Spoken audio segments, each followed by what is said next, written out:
आशीष जी, जो बात supreme court ने जो सुझाव के तौर पर कही है चुनाव आयोग को कि क्या इस मामले में 72 घंटे नोटिफिकेशन हम नहीं रोक सकते, और दूसरा जो सुझाव दिया है कि एक मौका मिलना चाहिए आजम खान को, इन दो बातों का अर्थ क्या निकाले हम कि ज़्यादा संभावनाएं इस बात की हैं क्या कि आजम खान को राहत मिल जाए?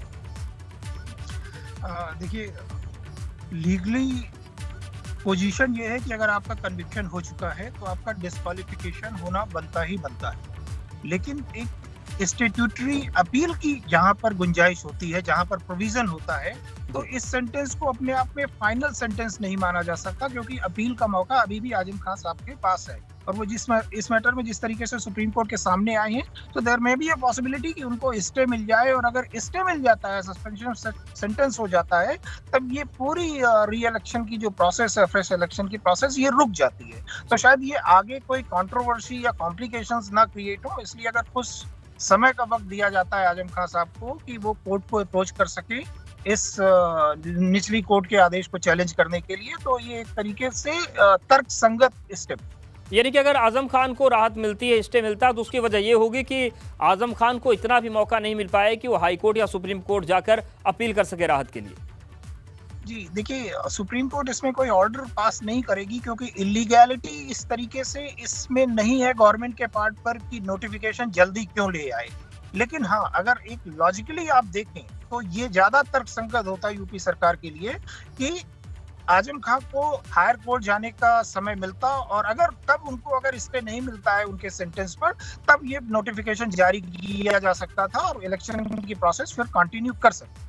लेकिन यहाँ पर चूंकि एक छोटी सी ही सही संभावना इस चीज की है कि शायद आजम खान साहब को ऊपर से रिलीफ मिल जाए, तब ये उस पूरी अगर प्रकरण को देखें तो कॉम्प्लिकेशंस इतने क्रिएट होंगे नोटिफिकेशन के बाद, शायद इसी को अवॉइड करने के लिए सुप्रीम कोर्ट ने इस तरीके की एक टिप्पणी की। बिल्कुल। आशीष जी, एक चीज़ और जानना चाहते हैं कि सुप्रीम कोर्ट ने चुनाव आयोग को सुझाव दिए हैं कि क्या 72 घंटे हम डिले कर सकते हैं नोटिफिकेशन, और दूसरा ये कि एक मौका और आजम खान को दिया जाना चाहिए। क्या ये सुझाव मानने के लिए चुनाव आयोग बाध्य है, या वो स्वायत्त संस्था है तो वो भी अपना डिसीजन ले सकती है कि हमें मौका देना या नहीं देना है?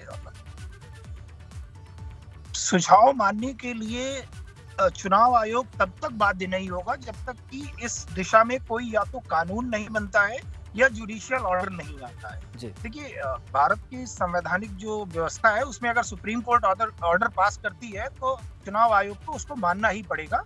लेकिन ज्यादा संभावना इसी बात की है कि ये सजेशन सुप्रीम कोर्ट की तरफ से दिया गया है कि एक स्टैंडर्ड ऑपरेटिंग प्रोसीजर इसमें बनाया जा सकता है कि किसी भी कन्विक्ट को बेयर मिनिमम कुछ समय दिया जाना चाहिए इससे पहले कि उसकी सदस्यता को खारिज किया जा सके। जी बिल्कुल बिल्कुल सर, हमारे साथ आप बने रहिए, और हमारे साथ अनुभव भी जुड़ गए हैं लखनऊ से, हमारे साथ विवेक भी जुड़ गए हैं। अनुभव, ये जिस तरीके की चीज़ अब हो रही है और जिस तरीके से ऐसी संभावनाएं बढ़ गई हैं कि हो सकता है थोड़ी राहत मिल जाए, ये राजनीतिक रूप से धड़कनें बढ़ी होंगी लखनऊ में, और वहां पर भी सबकी सांसें थमी होंगी, क्योंकि मामले में पेच तो फंसा फंसा दिख रहा है।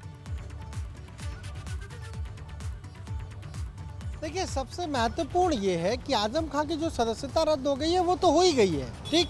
अब उनको सुप्रीम कोर्ट ने ये कहा कि भाई इनको 72 घंटे का समय मिलना चाहिए था, क्योंकि ये हाई कोर्ट जाते और अपना जो सेंटेंस है, यानी जो सजा है, उस पर ये स्टे लें। और इस तरह के मामलों में चूंकि हम कहें जो कानून के जानकार है वो भी बैठे, जो कानून के जानकार है वो यही कहते हैं कि इस तरह के मामलों में जो सेंटेंस है उस पर स्टे नहीं मिलता है। ये बहुत, हम कहें तो बहुत कठिन है कि उस सेंटेंस पर जो है स्टे मिल जाए हाई कोर्ट की तरफ से। पर सुप्रीम कोर्ट ने ये ज़रूर कहा कि भाई इतनी तेज़ी आपने दिखाई, दूसरे मामलों में तो आप इतनी तेज़ी नहीं दिखाते हैं। और आप देखिए, कल जब ये पूरा मामला, अगर हम कहें 2 दिन पहले जब ये गया सुप्रीम कोर्ट पहुंचा आजम खान का मामला, तो क्या तेज़ी देखने को मिली।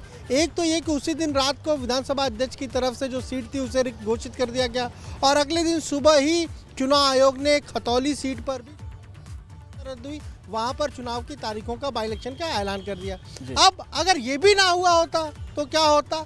जो आजम खान के वकील थे पी चिदंबरम, वो यही दलील रखते कि भाई हमारे मामले में तो इन्होंने 24 घंटे भी नहीं बीतने दिए, हमारे मामले में तो तुरंत भेजा, तुरंत वहां से नोटिफाई हो बिल्कुल, गया, ये सवाल तुरंत तो जो है डेट भी उठ भी announce गया हो था गई। अनुभव, और इस जयंत मामले ने भी को देख उठाया लीजिए। था और स्थिति सतीश महाना जी को भी चिट्ठी लिख के जवाब देना पड़ा। इससे ये सवाल तो आम जनता में भी उठ गए थे।